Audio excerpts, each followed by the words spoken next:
It's poppin', baby.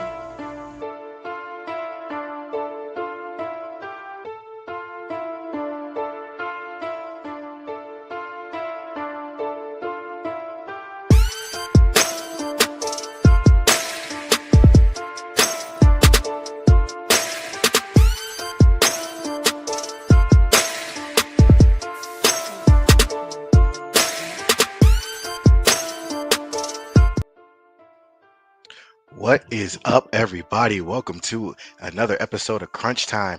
We have to redo this episode because there was no audio and we were informed of that last night, so we do apologize. But again, not a lot to get into, but a lot to get into. So let's get to it. I put this starters up for the Summit City United game because I wanted you guys to pay attention to something. And that something is number 7, Vinny Bell. If you don't know who Vinny Bell is, Vinny was part of the 2021 championship squad when the Crunch first returned from hiatus. And he is also one of the OGs on the team. So I was happy and ecstatic to see him in the lineup. So that was just something that was just a thrill for Crunch fans to see. By the time we got to halftime, it was 14-2. Obviously, this game was way out of reach before it even got started. But in the third quarter, the Summit City United did make it a game, or try to make it a game, as they pulled to within 10. But as you can see, by the end of the game, it was 23-11. So this is the second time I believe the Crunch has scored over 20 goals in one game. And it doesn't look like they're going to slow down going towards playoff time. While we're on the subject, Admir led the way, followed by Minnick, Bozak, Jordan, Schmidt.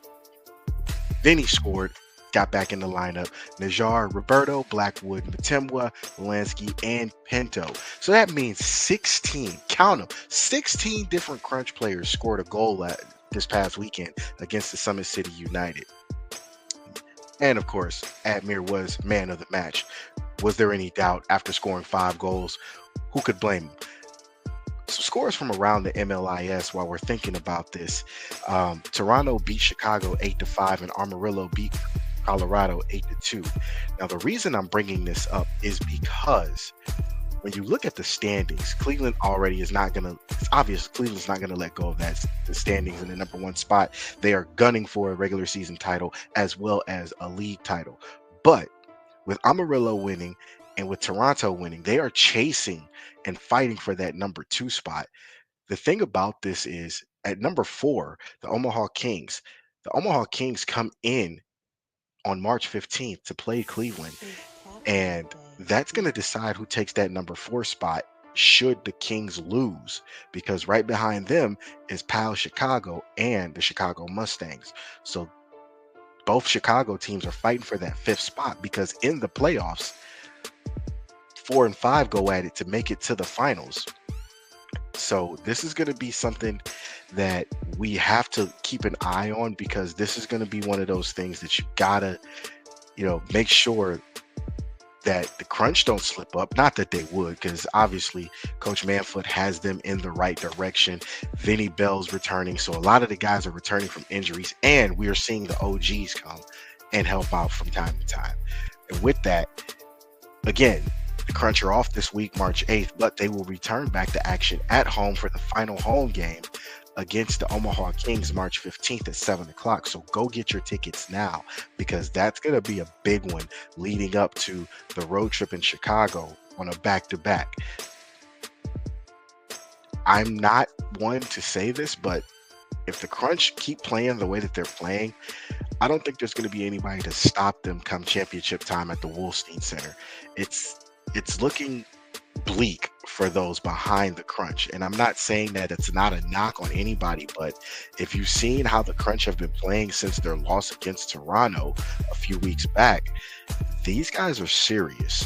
And that's the thing that you have to keep in mind, because now there's no pressure against the Crunch. There's no pressure on the Crunch. All the pressure is on 2 through 5, because Amarillo's got to get a spot, Toronto's got to get a spot, Omaha's got to get a spot, and PAL Chicago's got to get a spot.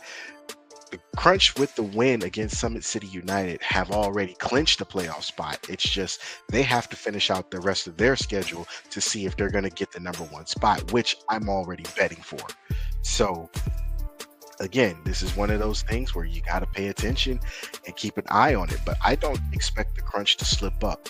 We will be getting in touch with Coach Manfoot and the rest of the Crunch later this week to see and hear their thoughts on the game going into the match with Omaha. And again, I'm not one to go against the Crunch. Yes, Omaha is a great team, but the Crunch have had great success against Omaha. Even though Omaha does give them a bit of a problem, it's still the Crunch have come out on top. So this is one of those things where we might see a sixth star added to the crest because the Crunch are out for blood after losing to Toronto earlier in the season.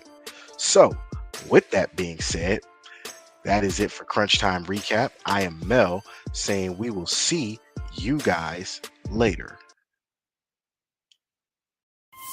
It's Taco Day, B.